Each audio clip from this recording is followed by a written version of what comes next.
We kick off with Russia's concerns on the shelling near the Zaporizhzhia nuclear power plant. The Russian Defense Ministry today once again accused Kyiv of shelling the power plant in southern Ukraine and risking a nuclear incident.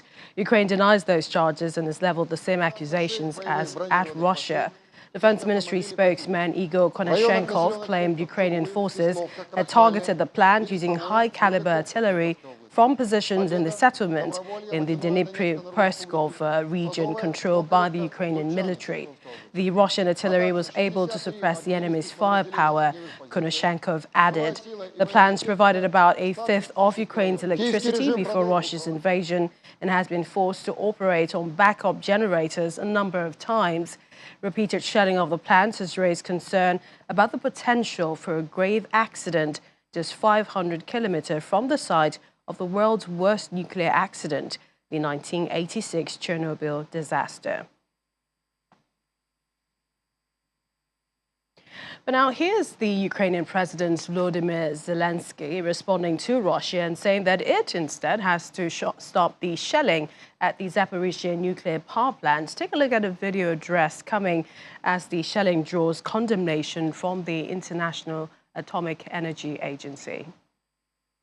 Сьогодні з президентом Франції Еммануелем Макроном фактично про реалізацію одразу Today, I spoke with French President Emmanuel Macron about, in fact, implementing several points of our peace formula at once, namely about radiation safety and the situation at the Zaporizhzhia nuclear power plant, about radiation safety and the situation at the Zaporizhzhia nuclear power plant, as well as about the energy security of Ukraine and Europe.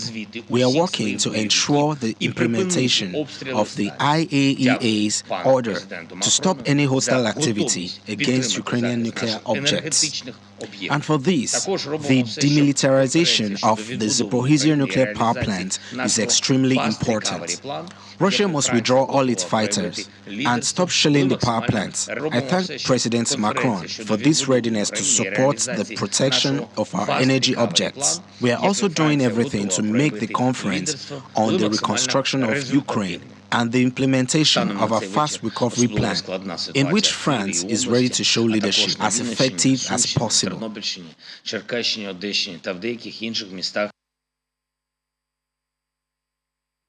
We'll have more on that situation a little later.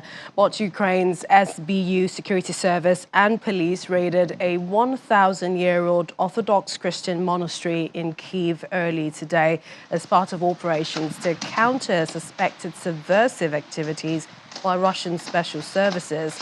The sprawling Kyiv complex that was raided is a Ukrainian cultural treasure and the headquarters of the Russian-backed wing of the Ukrainian Orthodox Church, the Moscow Patriarchate. The Security Service of Ukraine, SBU, said in a statement that the search was aimed at preventing the use of the cave monastery as the center of the Russian world and carried out to look into suspicions about the use of the premises for sheltering sabotage and reconnaissance groups, foreign citizens, weapons storage. The SBU did not say what the result of the raid was. Moscow did not immediately comment. In May, the Ukrainian Orthodox Church of the Moscow Patriarchate ended its ties with the Russian Church over Russia's invasion of Ukraine and condemned the support of Patriarch Kirill, the head of Russia's church, for what Moscow calls its special military operation.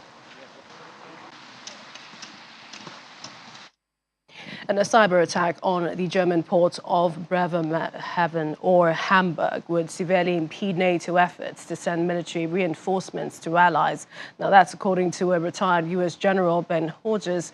Now, NATO's territory has increased drastically, meaning there is a much longer border to protect, much more space for potential Russian attacks to happen, a longer distance for military reinforcements to cover, and a wider range of potential attacks.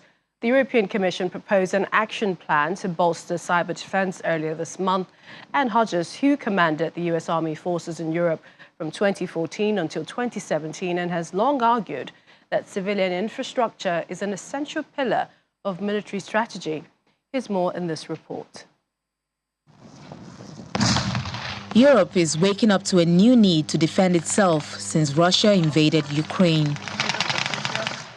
As children in Lithuania headed back to class this autumn, some of their schools were marked with new stickers. Hundreds have been designated as bomb shelters. In Finland, defense forces have been practicing landing jets on the highways. Planners from the Baltics in the north to Romania in the south are scrutinizing potential military reinforcement routes, planning to fortify bridges and adding military transport functions to civilian airports. We do not have enough transport capacity or infrastructure that enables the rapid movement of NATO forces across Europe. The Deutsche Bahn, which all of us depend on, specifically DB Cargo, has enough rail cars to move 1.5 armored brigades simultaneously at one time. That's it. So there's capability, capacity, and legal diplomatic challenges that are still required to be tackled before we can achieve the level of mobility that commanders and our political leaders would need. The people saw what happened in Ukraine, and now to talk with the private entities, with the kindergarten, teachers and so on, it's much easier, because if we will still be living in the peacetime, it could their action could be different. Now everyone is just knows what jobs they have to do to be safer. Europe's geopolitical situation has changed drastically since NATO enlarged to the east after the collapse of the Iron Curtain. Finland, which the Soviet Union tried to invade in World War II, is setting aside an initial 145 million euros to begin fencing critical parts of its border with Russia.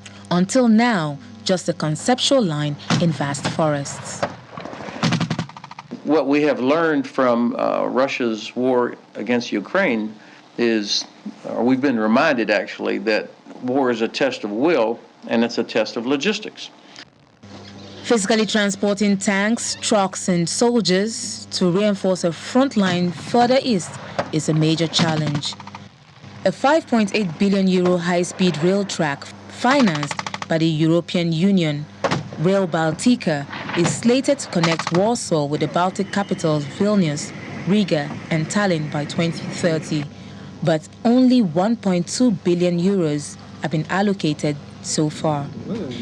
The European Union has said Russia's invasion of Ukraine has increased the urgency of making Europe's transport infrastructure fit for dual civil and defense use, and is speeding up funding for projects that support military mobility.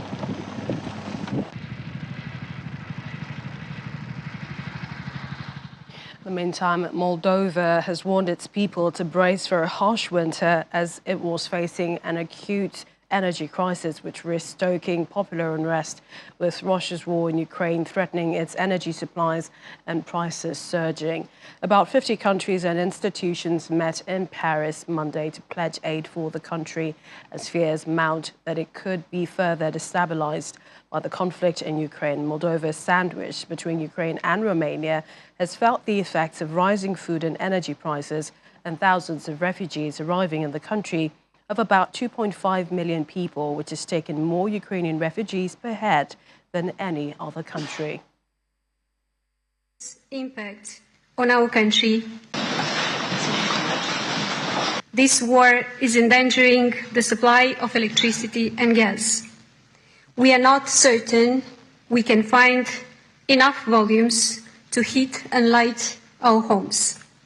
And even if we do, the prices are unaffordable for our people and economy. This could jeopardize our social peace and security. I know everyone in Europe pays a very high price for energy, but these same prices have a much more ruinous impact on our country and people.